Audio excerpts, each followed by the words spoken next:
about various protozoan diseases. The diseases which are caused by protozoans. There are various diseases which are caused by protozoans such as malaria, such as giardiasis, such as leishmaniasis, trypanosomiasis, amoebiasis. Today we are going to discuss about malaria.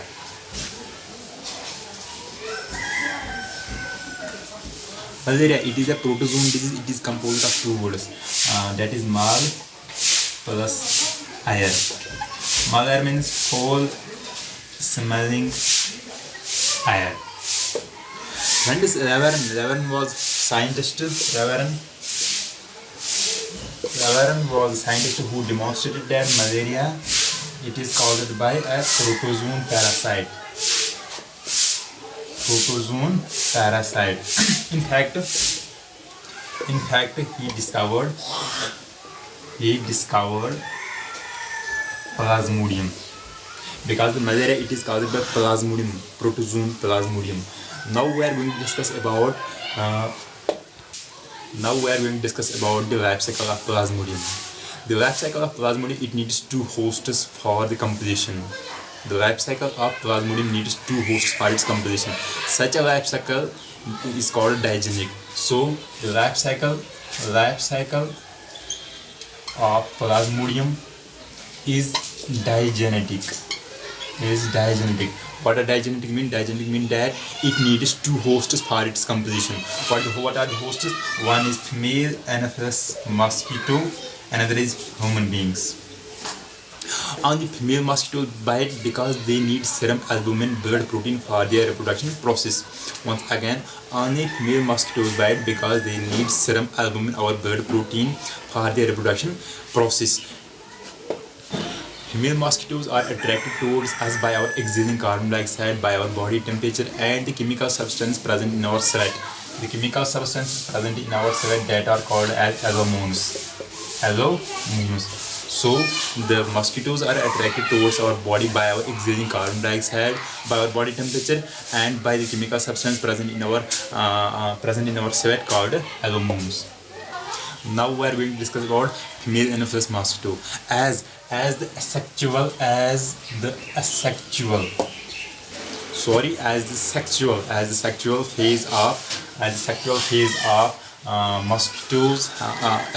of Plasmodium happens in the mosquito's body, so the mosquito is the primary host.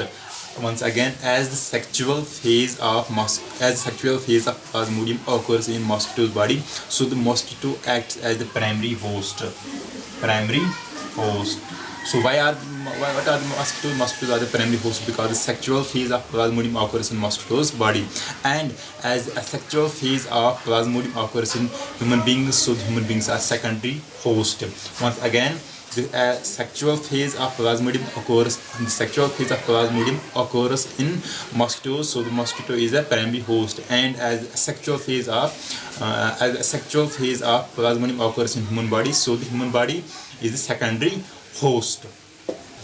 If we see biologically the primary host is mosquito, but clinically, if we observe at the clinical level, the human beings are the primary host.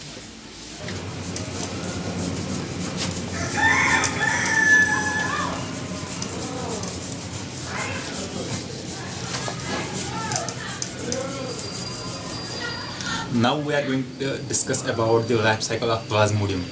Life cycle of Plasmodium. So first we discuss the stages of life cycle in humans. The infective stage of Plasmodium is sporozoite. Remember this. The infective stage of Plasmodium is sporozoite. When the mosquitoes bite, it releases saliva and blood. When the mosquitoes bite the humans, it releases saliva in our blood. The saliva contains an anticoagulant called as anopheline. The saliva of mosquito, it contains an anticoagulant so that blood does not clot. The anticoagulant is called anopheline. So when the mosquitoes bite, they release saliva in our blood. Saliva contains thousands of sporocytes. These, along with saliva, they release thousands of sporocytes. I meant to say that along with saliva, they release thousands of sporocytes. These sporocytes, as I already said you that the sporocyte, it is the infective stage of Plasmodium. These sporocytes reach the liver. These sporocytes reach liver through blood circulation. I meant to say that when mosquitoes bite, they release saliva. Along with saliva, they release thousands of sporocytes. These sporocytes reach the liver through blood circulation. In liver cells, they reproduce asexually. In liver cells, hepatocytes or liver cells, they reproduce asexually. When these sporocytes reproduce asexually in liver cells, the liver cells burst. And these sporocytes are released into blood. Once again, I will repeat that when the mosquitoes bite, they release saliva. Along with saliva, they release thousands of sporocytes in our blood. These sporocytes reach the liver through our blood circulation.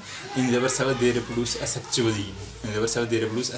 And the liver cells burst. And the sporocytes and the parasite is released in the blood. The asexual reproduction of Plasmodium. The asexual reproduction of Plasmodium, that is called schizogeny. The asexual reproduction of Plasmodium is called schizogeny. Remember this. And the sexual reproduction of Plasmodium. I have already discussed that the life cycle of Plasmodium needs two hosts for its composition. That is why it is digenetic. The asexual reproduction of Plasmodium, it is called schizogeny, and the sexual reproduction of Plasmodium, it is called sporogony. So the sexual reproduction of Plasmodium, it is called as sporogony, and asexual is called schizogony. When the liver cells burst, the sporocytes, they are released in the blood. In blood, they enter RBCs. They enter into RBCs and feeds on. Once again, when the liver cells burst, the sporocytes are released into blood. On reaching the blood, the sporocytes enter the RBCs and feeds on hemoglobin. The feeding stage of Plasmodium. It is called as trophozoite. Now, when the parasite enter the RBCs, the parasite breaks the hemoglobin into heme and globin. When it enter the RBCs, the parasite breaks hemoglobin into heme and globin. The globin, it is the protein containing part. Globin is the protein containing fertilizer. It is, once again, when the sporocytes enter the RBCs, they feed on hemoglobin. The feeding stage of Plasmodium, it is called trophozoite. The parasite breaks the hemoglobin into heme and globin. The globin, it is the protein containing part, and it is utilizer.